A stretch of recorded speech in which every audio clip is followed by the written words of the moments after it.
YouTube, Cameron here. I'm back at the veterinary office dump again, and look what I found. It's a flask, and it looks like silver, and it has a monogram. Yay! Let's keep digging. Good dump. Hey guys, hello, I'm back, and I just got a Pisos. Yep. Second one I've dug here. First one today. I'll put that in the bag and keep on digging. YouTube, Catman here. I'm back with the review. Let's get started. I'm gonna start with the best find, only because I'm too excited to show it. It has some staining, but it's a silver pocket flask. I think it's called a pocket flask. Look, it has a nice monogram on it. I think it's a P, an F, and an M, but I'm not sure. Yep. You can see some hallmarks there. I'll have to do some research to identify them. There's more over here, so I'll have to update you on those. Now, I'm back with a quick update on the flask. So, yeah, it's an 1883 Wright and Davies from London. This is what I found out from the hallmarks. And it's silver, of course, as I said, and I think it's called a pocket flask. I could be wrong on that, though. I didn't confirm that. So, yeah, that's really awesome. Yay. And it does have a patent. It says registered. It says right here, registered something 29th, 1881. So if that's British, then I think that means that's when it was made, the registered date. I could be wrong. We'll see. Look at that, that's beautiful. So cool. So the top is pretty cool too. Look at the hinge that goes like this. It still works. And you twist it to seal it. It screws on, but it also goes up and down like this. You see there's still a bit of a cork inside. It's still drying. I'm waiting for it to dry before I close it permanently. Yeah, I'm not saying permanently, but you know what I mean. Yeah, so once it's dry, I'll close it up. Yeah, I'm excited to research this. It's beautiful. It's so cool. It's the best find of the day for sure. Silver flask. I didn't think I would ever find a silver bottle, but I hadn't even thought of the possibility. But oh my god, that's so cool. Okay, so let's get started.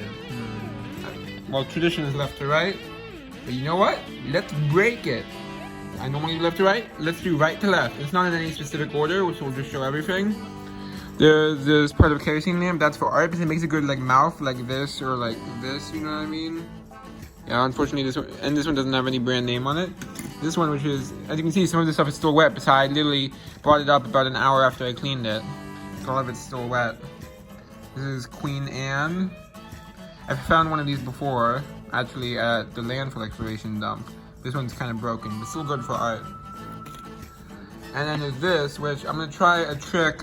It's a peak school one. I'm gonna try a trick I learned from, I can't remember which channel it was, so I'm not gonna say. Might have, I can't remember which, but where you rub a pencil on here to expose the writing. No, you know what, I'll be right back. So you can see it better now, it really works. I'm sad I can't give credit to whoever thought of it, because I can't remember who it was. So it says M. Clune. If you remember from that Croton bottle I dug, it said Clune and Torby. This was the predecessor to that. Well, one of the predecessors was M. Clune, which is Mather Clune, who founded the Clune and Torby company, which I found later on. So yeah, and you see it's much more readable. You know, this will wipe off. Even if you want to keep it how it originally looked when you found it, you can just wipe this right off. It comes off. But this way you can discover what it says, and you can wipe it off if you want to keep it looking the way you found it. So that's pretty cool. You can see it says M. Clune Peak Skill. I haven't found a stop that says Croton on it. Maybe they didn't make a custom one for that part. Okay, let's keep going. This is a real common one, but I took it for giving away. There's an antique store owner who I'm friends with, a local one. So I'm giving her a bunch of my extra bottles for free. This is gonna be one of them. So I've been saving bottles from the dump to give to her. Yeah, there's an ear Durkee & Co. That's a salad dressing.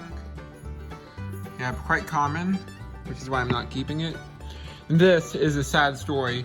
Not sure if you remember I think it was the time before last time, I dug one of these and it developed a ton of cracks. So I wasn't able to keep it.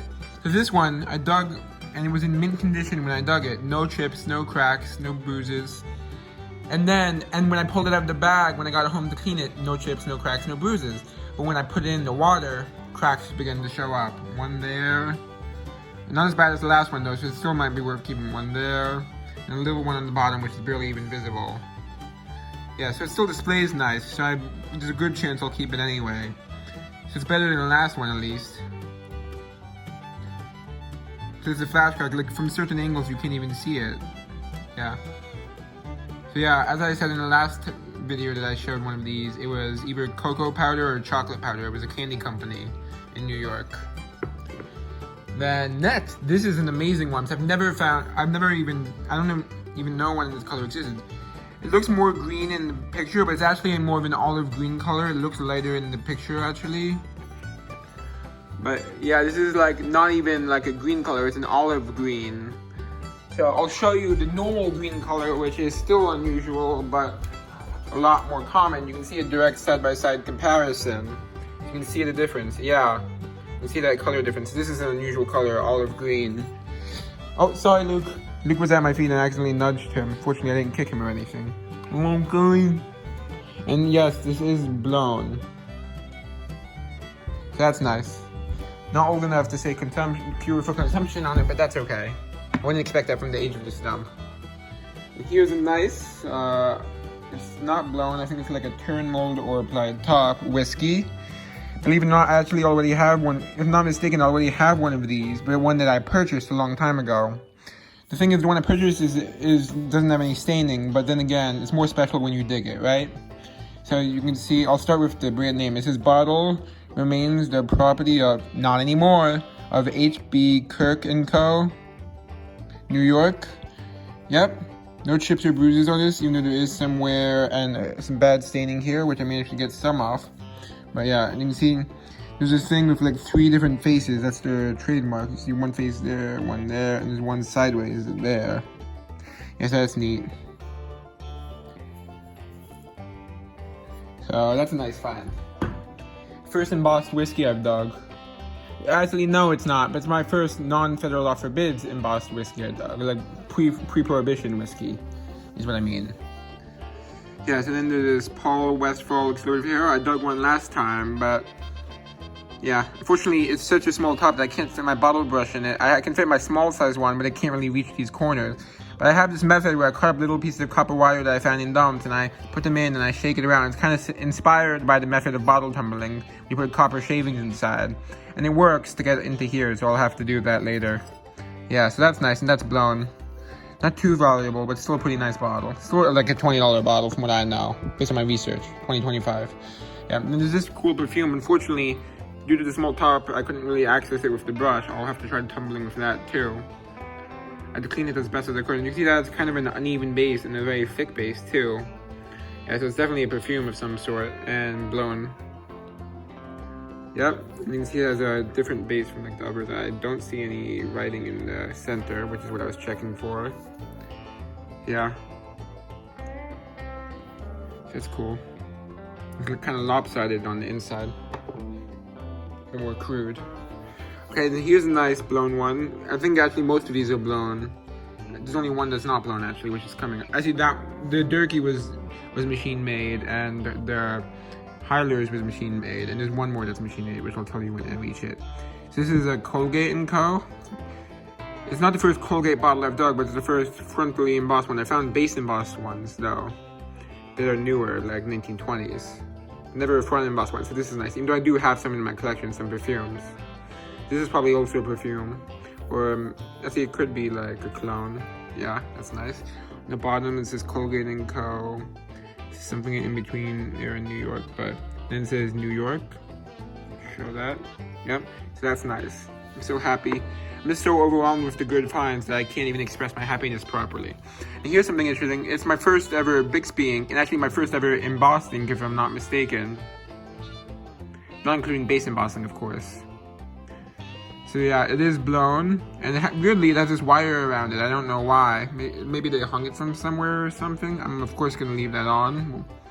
You can see it's really cool bottle, even though I know it's not rare really. It's still a pretty bottle. And it has what might be a chip, but I honestly am not sure, because it looks like it's not sharp at all. So that's what makes me unsure. Like that looks like it could be a chip, but it could also be a popped air bubble. Or just some sort of form of crudeness, it looks like. Actually, yeah, I think that's what it is, based on looking at it. Just kind of a sloppy top.